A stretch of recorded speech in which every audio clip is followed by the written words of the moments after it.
ಸ್ನೇಹಿತರೆ, ನಾನು ಇವತ್ತು ಹೊಸ ಅಭ್ಯಾಸಗಳು ಮತ್ತು ಹೊಸ ಆರಂಭಗಳು ಎಂಬ ವಿಷಯದ ಬಗ್ಗೆ ನಾನು ಮಾತಾಡ್ತಾ ಇದ್ದೀನಿ. ಉತ್ತಮ ಆರಂಭ ಉತ್ತರ ಉತ್ತಮ ಆರಂಭ ಅರ್ಧಂಬರ್ಧವಾಯಿತು ಎಂದು ಪರಿತಪಿಸುತ್ತೇವೆ. ಒಂದು ಅಭ್ಯಾಸವನ್ನು ಕಲಿಯಲು ಉತ್ತಮ ಆರಂಭವನ್ನು ಮಾಡಬೇಕು. ನಮ್ಮಲ್ಲಿ ಮನಸ್ಸಿನ ದೃಢವಾದ ಪ್ರೇರಣೆ ಮತ್ತು ದೃಢವಾದ ಸಂಕಲ್ಪ ಇರಬೇಕು. ಉದಾಹರಣೆಗೆ, ಒಬ್ಬ ನರ್ಸಿಂಗ್ ವಿದ್ಯಾರ್ಥಿ ಒಂದು ನಿಶ್ಚಿತ ಅವಧಿಗೆ ನಿಶ್ಚಿತ ಸಮಯಕ್ಕೆ ಅಧ್ಯಯನವನ್ನು ಆರಂಭಿಸುವ ನಿರ್ಣಯವನ್ನು ತೆಗೆದುಕೊಳ್ಳುತ್ತಾನೆ.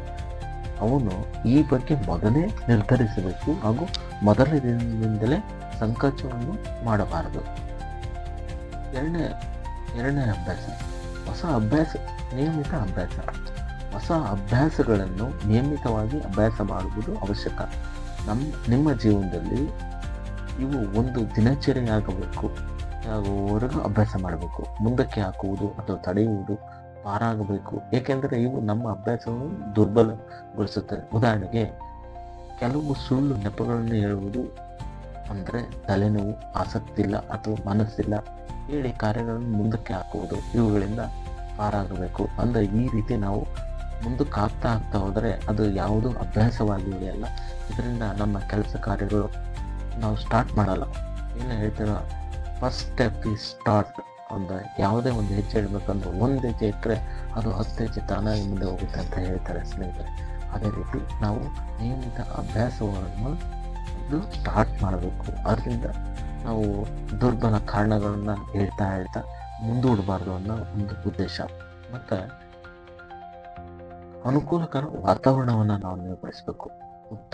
ಉತ್ತಮ ಅಭ್ಯಾಸವನ್ನು ರೂಢಿಸಿಕೊಳ್ಳಲು ಉತ್ಸಾಹಕರ ವಾತಾವರಣವನ್ನು ಅವಲಂಬಿಸಿದ. ಉದಾಹರಣೆಗೆ, ಕಠಿಣ ಶ್ರಮ ವಹಿಸಲು ಬಯಸುವ ಒಬ್ಬ ವಿದ್ಯಾರ್ಥಿಗೆ ಕಠಿಣ ಶ್ರಮ ವಹಿಸುವ ವಿದ್ಯಾರ್ಥಿಗಳ ಒಂದು ಗುಂಪು ಬೇಕು. ಅವನಿಗೆ ಸೋಮಾರಿ ಸಂಗಡಿಗರ ಅಂದರೆ ಅಧ್ಯಯನದಲ್ಲಿ ಆಸಕ್ತಿ ಇಲ್ಲದ ಸಂಗಡಿಗರ ಜೊತೆ ಬೇಕಿಲ್ಲ. ಅನುಕೂಲದ ವಾತಾವರಣವನ್ನು ನಾವು ನಿರ್ಮಿಸ್ಕೋಬೇಕು.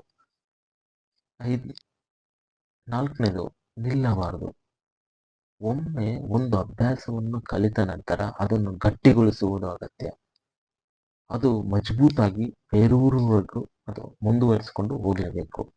ಈ ರೀತಿ ಚಿಕ್ಕ ಪುಟ್ಟ ಜೀವಕೋಶಗಳ ಮೂಲಕ ನಾವು ಜೀವನದ ಒತ್ತಡವನ್ನು ಕಡಿಮೆ ಮಾಡ್ಕೋಬಹುದು ಹಾಗೂ ಸಂತಸದಿಂದ ಇರಬಹುದು.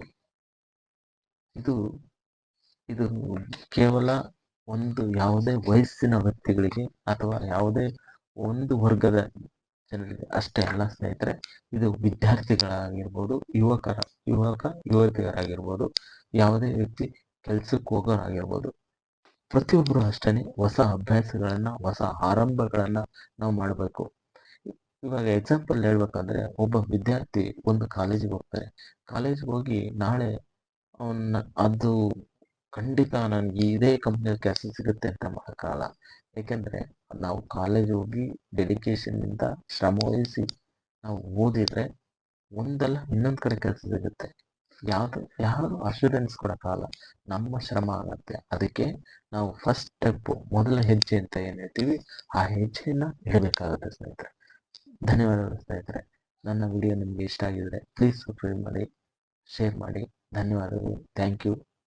ನಿಮ್ಮ ಒಂದು ಸಬ್ಸ್ಕ್ರೈಬ್ ನಮಗೆ ಒಂದು ಸ್ಫೂರ್ತಿಯನ್ನು ಕೊಡುತ್ತೆ. ಧನ್ಯವಾದಗಳು ಸ್ನೇಹಿತರೆ. ನಿಮಗೆ ಇನ್ನು ಯಾವ ರೀತಿ ವಿಡಿಯೋ ಬೇಕು ಅಂತ ಒಂದು ಕಾಮೆಂಟ್ ಬಾಕ್ಸ್ನಲ್ಲಿ ಕಾಮೆಂಟ್ ಮಾಡಿ. ಇದರಿಂದ ನಾವು ಹೆಚ್ಚು ಹೊಸ ವಿಡಿಯೋಗಳನ್ನು, ಹೊಸ ವಿಷಯಗಳನ್ನು ನಾವು ನಿಮ್ಮೊಂದಿಗೆ ಹಂಚ್ಕೋಬೋದು. ಧನ್ಯವಾದಗಳು ಸ್ನೇಹಿತರೆ. Thank you.